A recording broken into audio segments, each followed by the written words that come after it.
All right, Stu, let's see what interrupts us this time. Welcome to the Cahn Solo Podcast, episode 10. I'm your host, Sam. With me, as always, my co-host, Stu.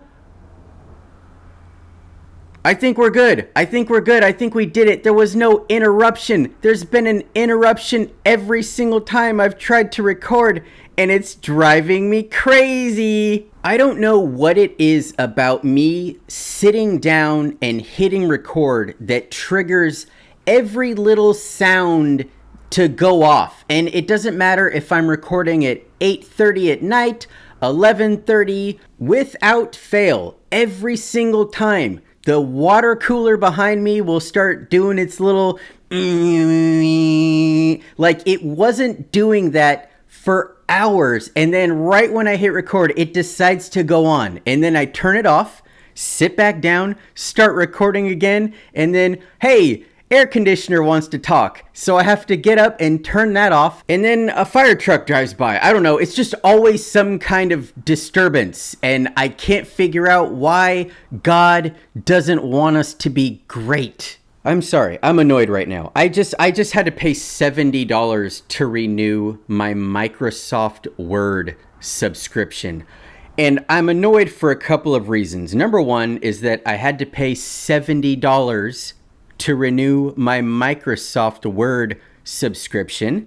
And number two is that I had a subscription that was going for the last 3 years. Apparently, I had this thing on auto pay or whatever, so every year I got charged $70, and I wasn't aware of that. I guess I would have paid it anyway because I have to use the application, but why? Like, when did that happen? Why did that happen? What is, like, I understand that apps have to update and they're always changing things, but like, what are you doing to Microsoft Word that is worth whatever that is, almost $6 a month to type?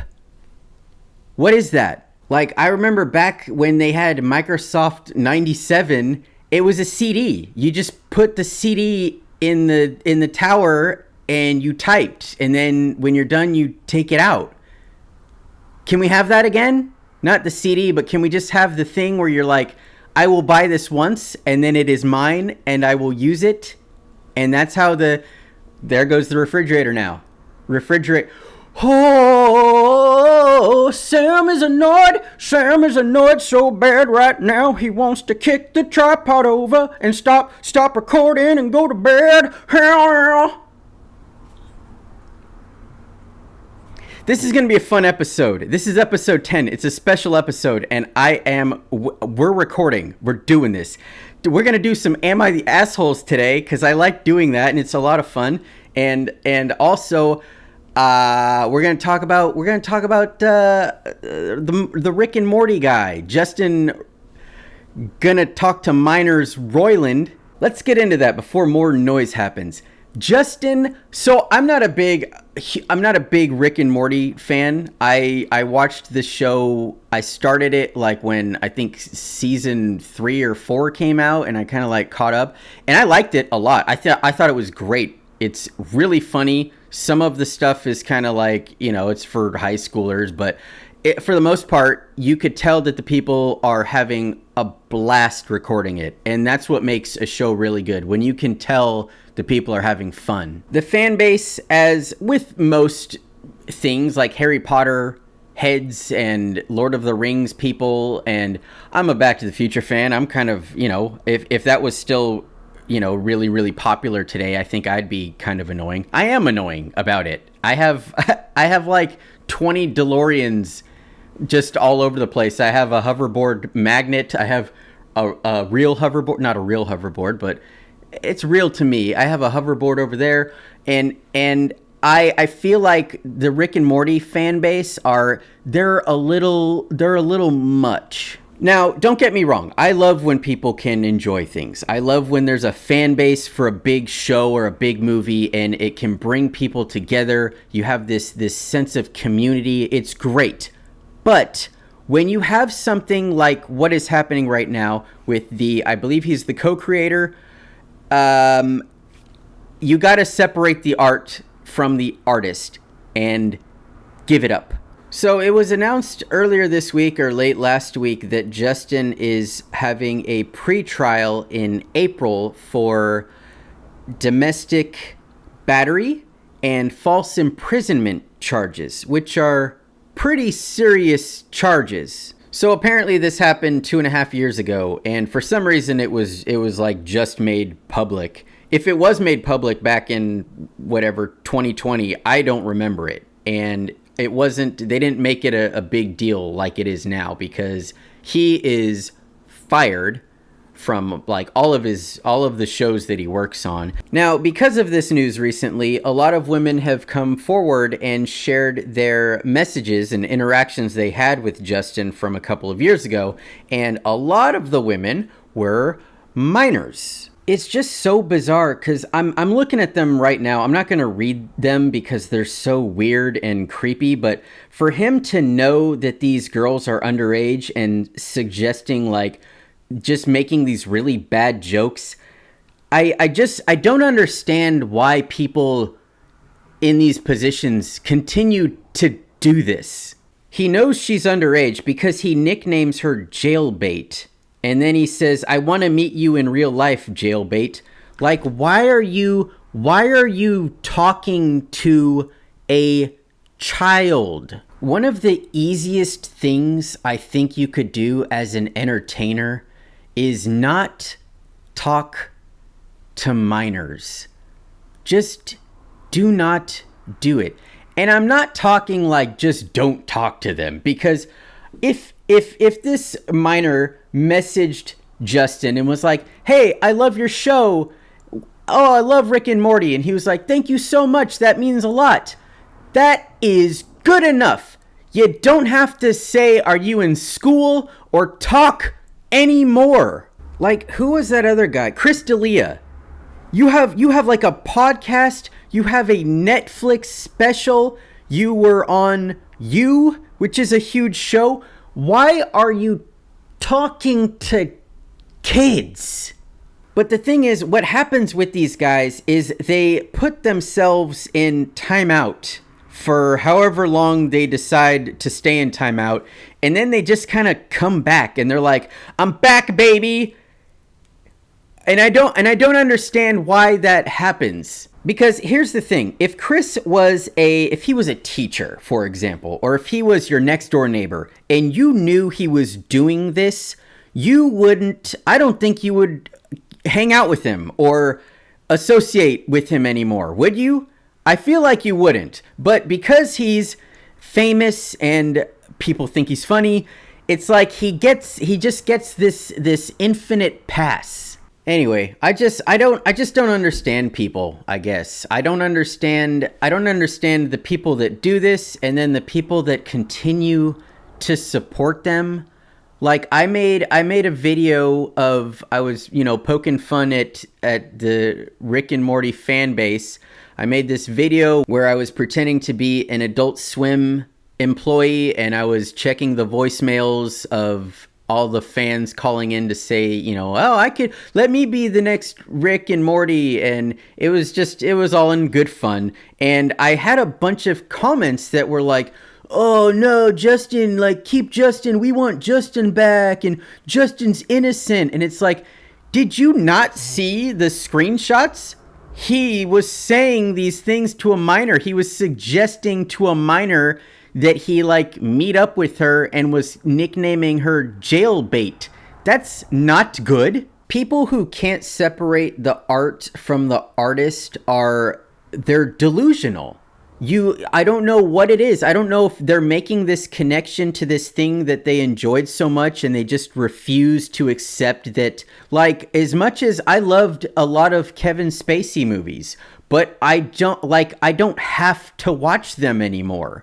And by not watching them, it's not like I'm sticking it to him, but I just don't when I see him, I think about him as a person, and he sucks. And like Bill Cosby, I missed that show. I was like 6 when it ended, so I didn't really watch it, but I imagine that people that grew up watching that, I don't think that they're showing that show to their kids now, because how can you watch that and just see, like, you can't not see Bill Cosby? I don't know. It's tricky because these aren't solo performances. Like the Cosby Show, there's a whole cast that was on the show. You have Rick and Morty. There's hundreds of voice actors that were on the show, and to just completely like forget about it and abandon it, I don't know if that's fair. I think if they keep going and they hired a different actor or something, it could work.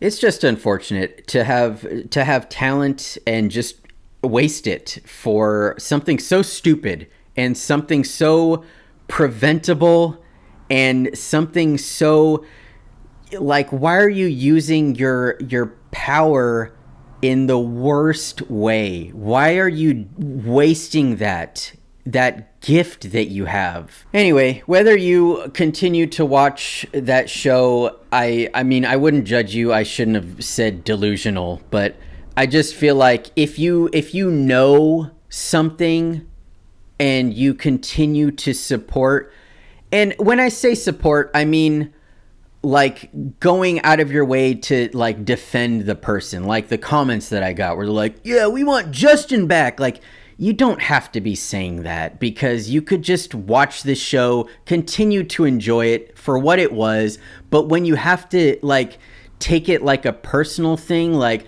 nah, like, why are you sticking up for this man? Or like Chris D'Elia, and I'm not judging any of my friends that I see that are following him or whatever, but I see podcast clips of him on my like Explore page, and I'll see some of my friends liking it, and I'm like, don't you remember him talking to underage girls? I don't know. I don't know how, like, if I was a fan of his, how I could continue to laugh and find him funny, because I would think he's like a piece of shit. But that's just me. I don't see a grown adult who is fully aware of wrong and doing it to be forgiven. Because how do you I don't understand how you can forgive that. Oh, come on, Sam. This was 10 years ago. He was only 30 at the time when he was texting a 16-year-old girl. He's changed. He's so funny though. Have you seen his stand-up? All right, I didn't plan on talking about that for as long as I did, but we're going to move on to Am I the Asshole? We've got four assholes or not assholes, we'll see. And then we're going to call it a night. Okay, am I the asshole for walking out of... Who the heck is calling me? Hello? Hey. Yeah, I didn't think you would call back actually. Yeah. Really? Oh, that's great. Stu, it's our sponsor. It's our new sponsor. Uh-huh. Okay, yeah. $60,000? Oh. Hey, yeah, we're recording right now. I swear. Yeah. Okay. All right. Perfect. All right, thanks. Okay, all right, bye. Hey, Stu, have you ever had a mess that you needed to clean up because you spilled and it was a liquid and that you needed to spill it? Or it might not have been a liquid and you just needed to clean it up and pick it up? Well, look no further, because paper towels, if you go to papertowels.com and use our promo code CAHNSOLOPOD, you can get 50% off all paper towels. Any kind of paper towel. Thick ones, thin ones, the kind that you get when you're in middle school, the little cafeteria ones that are really bad. But hey, if you use enough, it'll eventually pick it up. My favorite thing about paper towels is how portable they are. You could take a paper towel into any place ever.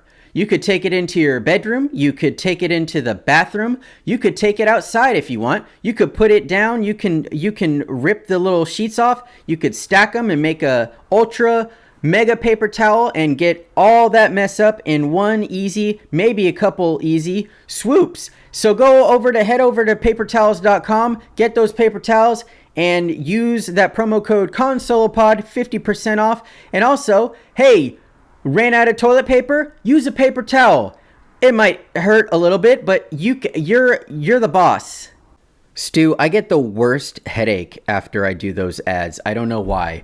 Anyway, am I the asshole for walking out of a restaurant on my girlfriend? Girlfriend and I were having dinner at a restaurant when she got a text from her best friend who recently gave birth, and she said, "Oh my God, she got a C-section." She works as a nurse, so she then explained to me the type of incision they make for that and how it'll leave a scar. I then, as a joke, said, "At least she'll still be tight down there."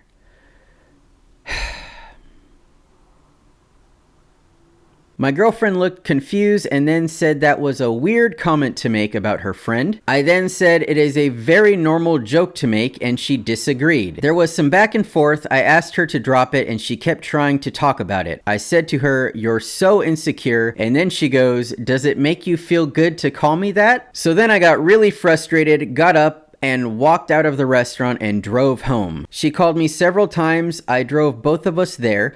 But I was so frustrated and just wanted to get home, so I turned my phone off. She showed up at our apartment 30 minutes later and was really pissed, called me an asshole and overreacted, and that she waited in the cold for 20 minutes for an Uber. Am I the asshole for walking out on her and leaving her there for being frustrated? Yes, holy shit. Are you a real person?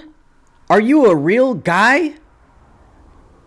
What to everything, dude? How do you like your girlfriend? This is incredible.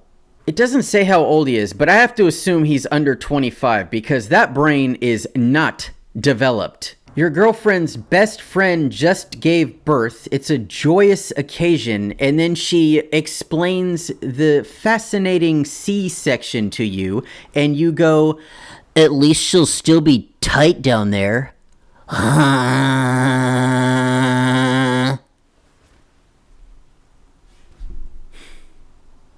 So you make a horrible joke. I wouldn't even call it a joke.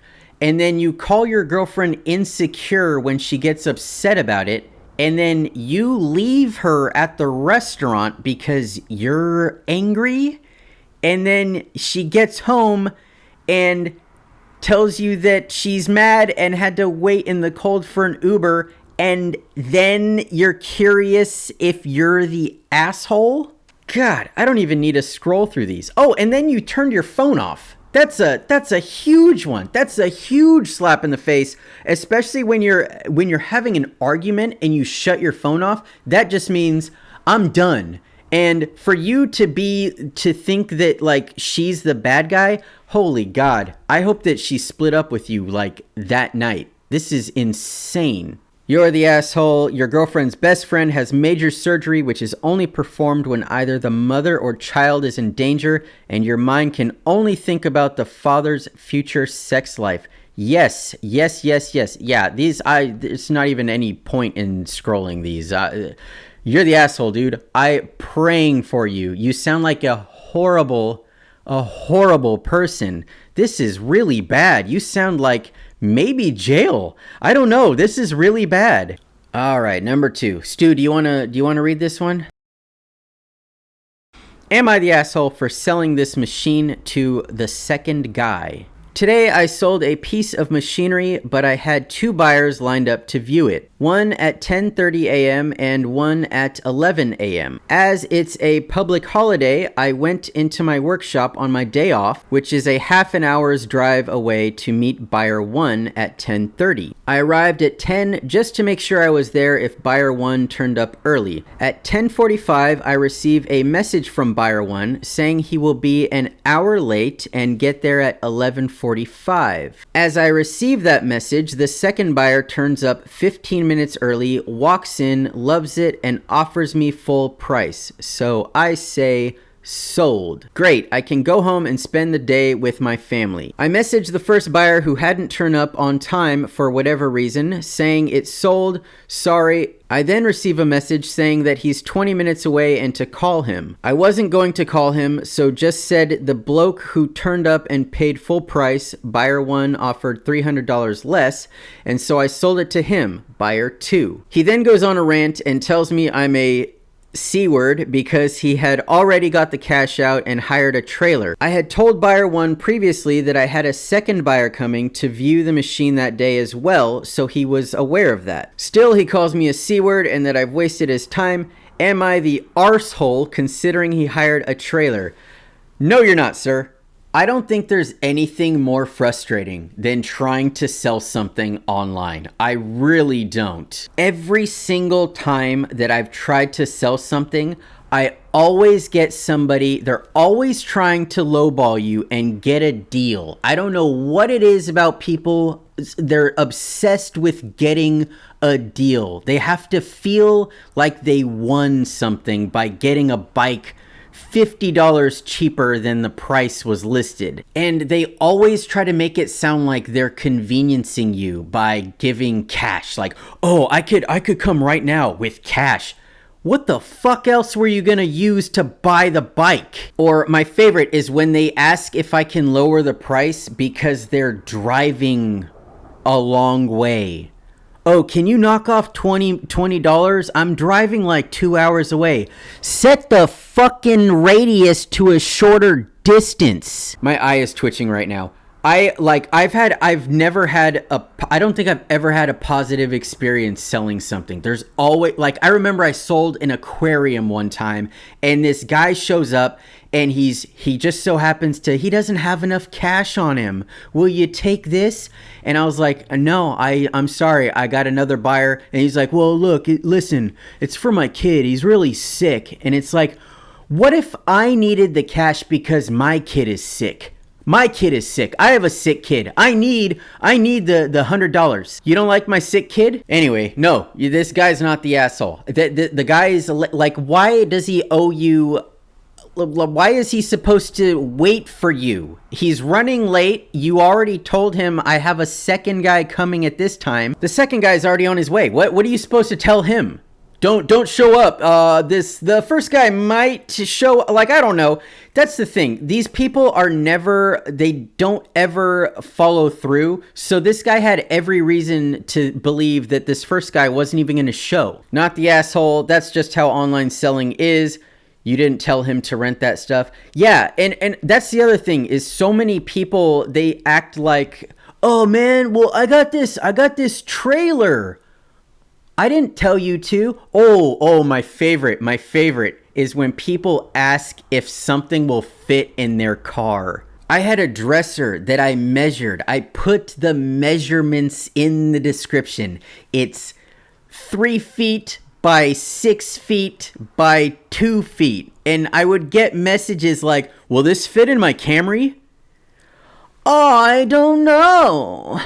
Why would I know that? Will it? Go measure your fucking Camry, dude. I gave you my half of the work. I gave you the instructions. Will it fit? We'll find out. Drive over and let's see. We'll see if it fits. God, I got angry for this guy. I just hate selling things online. And then the people that just ask if the thing is available. Oh, is this still available? Uh-huh. Yeah, that's why it's here. That's why the listing's here. Did you want it? Hello? Nothing? No? You just wanted to know if it's still available? Okay, bye. And then they'll like message 3 days later. Is this still available? Yeah. Yeah. You want to come over? Do you want it?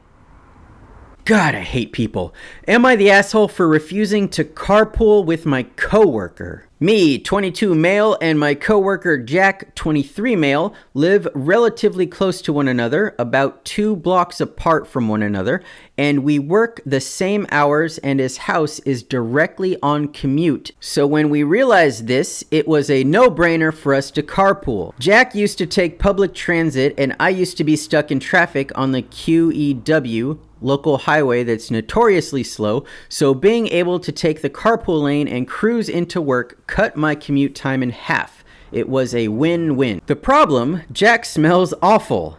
Like, not just a little BO after a workout, but like fucking rank, rotting onions. At work, it's tolerable, but sitting in a car for almost 40 minutes a day is just unbearable, and the smell lingers for long after he's gone, so my car just permanently smells abysmal. So after about 2 weeks of commuting together, I had enough. I decided that I should probably just be honest with him about the reason and told him that the body odor was becoming unpleasant for me and that I didn't want to carpool anymore. He got really upset, telling me that it was unfair for me to just decide out of the blue to double his commute time and make him pay for public transit. When I talked to my girlfriend, she said I should have at least asked him to shower or something before just refusing to drive together, but previous complaints have been made in the office and he didn't change his behavior, so I assumed there was no point here. I genuinely feel awful, and I don't know if I'm the asshole here.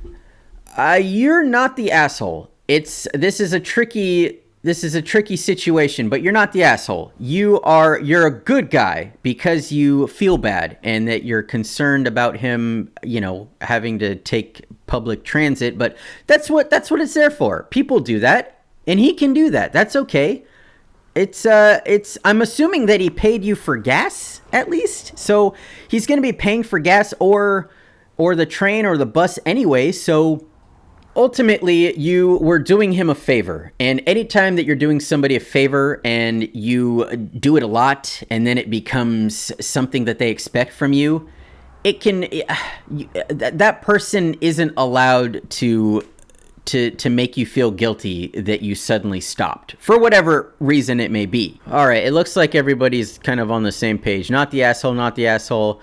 They all feel bad for him as well, which, I feel bad for him. Not the asshole. My husband had incredibly strong body odor like you're describing. He showered twice a day and was a mechanic. He still smelled. He ended up having renal cancer.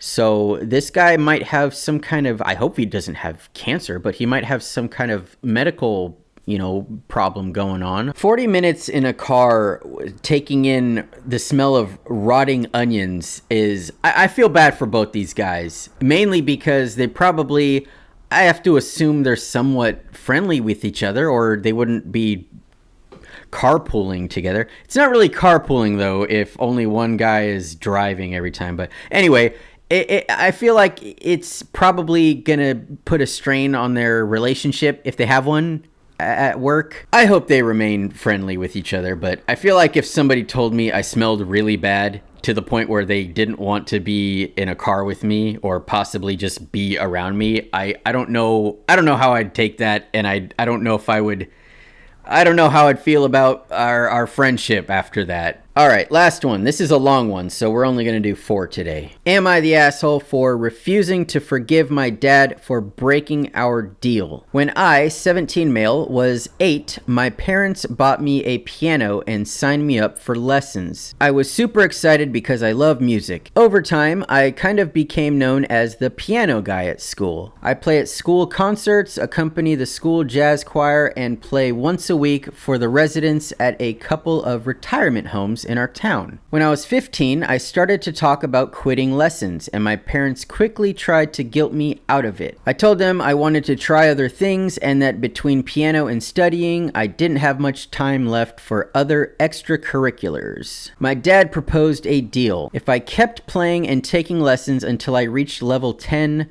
RCM, Royal Conservatory of Music and continued to keep my grades up at school, he would buy me a new car of my choice. I jumped at it and we shook hands on the deal. I should explain that my family is well off financially. I have a very privileged life, but I wouldn't say I've been spoiled. If I ever want a luxury item like a new phone or game console, I have to buy it myself with money I've saved from summer and after school jobs. I should also explain that my dad's big on loopholes. When we compete, he always finds a way to win, and when I do, it doesn't count because of some loophole. It drives me nuts, but he thinks it's hilarious. Whenever I complain about him not playing fair, his answer is always the same. Life isn't fair. So, because of our deal, I kept up with my lessons. I spent 1 to 2 hours a day on piano while keeping my grades up. Last summer, I took my level 9 RCM exams and passed, fulfilling my part of the deal. I told my dad I'd chosen the BMW X5 plug-in hybrid SUV. A couple of months ago, on my birthday, I came downstairs for breakfast and my dad told me there was a surprise waiting for me in the garage. I ran out and sitting in the middle of the floor was a 1/24 scale toy BMW X5. My dad burst out laughing and said, "A deal's a deal, so as promised, here is your brand new BMW." Holy shit. My heart absolutely broke. I asked if he was being serious, and he said I couldn't seriously have expected him to buy a 17-year-old a real brand new BMW. I said we had a deal, and I fulfilled my end of it. He said he did too, since I never said that the car had to be full size and drivable. I said he wasn't being fair. His response, "Life isn't fair." Ever since this happened, I've been distant with my dad. I honestly feel like he betrayed my trust and that he deliberately made a fool out of me. He keeps bringing up the idea of a used car, but I told him I'm not interested, which I admit is kind of petty. I have enough money saved that I can buy a cheap used car myself, and I just feel like if I accept one from him now, it's like saying that breaking his promise didn't matter and that he didn't do anything wrong. Am I the asshole? You are not the asshole. Your dad is a huge asshole. He's a fucking dick for this. This was a dick move. This was evil and childish. This was such a childish move. I don't know why he thought that you would think the agreement was about a toy car.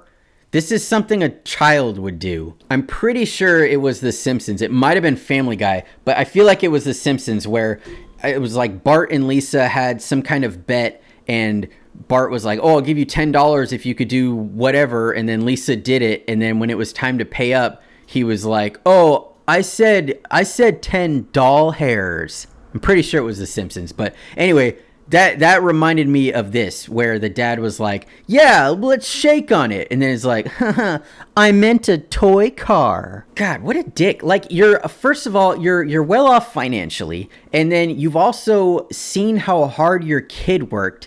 And when he was about to quit this thing and then you dangled the car in front of him like, "Hey, you know, if you keep at it, you get a car." And that's what kept the kid going. And he worked really hard. And then you're like, "Haha, tricked you, son." Like, this is your kid. I can't help but think that the reason this family is well off financially is because he went through his life doing this shit. Just stepping on people and fucking them over. I don't know why I picture this dad to look exactly like Shooter McGavin from Happy Gilmore.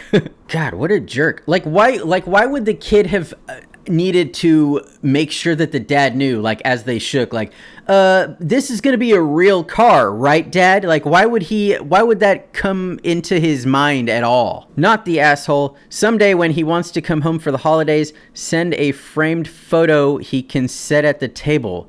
There, you are home. You didn't tell him you'd be there in person. Life's not fair, Dad. That is a good comment. Not the asshole, not these people are really ripping into this dad, and rightfully so. A lot of them are saying that they suggest that he sit down with his dad and like tell him how he really feels. But I feel like this dad he has a really immature personality, and he wouldn't give in. I'm really bad with cars. I don't know how much a brand new BMW, whatever it was, hybrid SUV costs. I imagine it's expensive, but if the dad knew that going into this, so I don't know why he didn't say that at the time. Like, "Hey buddy, that's kind of an expensive car, I can get you a brand new whatever, a Corolla or something. Let's do that instead. That would have been okay. But for him to like laugh at the end and be like, ha, you thought I was gonna get a 17-year-old kid this car? Ha! Like, why did you agree to that then? It's nice that this kid is a good kid though. And at 17, this whole thing that he wrote, it was very well worded and everything. He sounds like a mature guy and he's good at piano. So I hope that this is I don't know what kind of lesson you can get out of this, but it sounds like he's a good person. So dad is the asshole. And I hope that it sounds like he's going to save up for his own car. And I feel like the dad he's going to take that to heart when he sees the son get his own cheap used car. But that's just my hope. The dad might see the car and make fun of him for it. So, all right, that was it. That was episode 10. I wanted to do something big and spectacular for episode 10, but I feel like we should reserve that for maybe 50 or something. So, we'll do that another time. Remember to check out, what did I say? I can't remember what I said. Paper towels. Remember, go to papertowels.com and get your paper towels for 50% off. All kinds of paper towels. You can get the white ones. I think they have like brown, beige ones also. You can get thin, you can get thick layer, thick ply. Whatever you want, go head over to papertowels.com. Tell them Sam and Stu sent you, and they'll give you buy one roll, get one roll free. I'm going to shut up now so I can start editing soon. Stu, did you have anything you wanted to add? Oh, me too, buddy. Janelle Monáe is she's one of my favorites. Anyway, if you brush your teeth tonight, make sure that you floss. Flossing is very important. And as always, make sure that you put your cart back in the cart return when you're all done with it.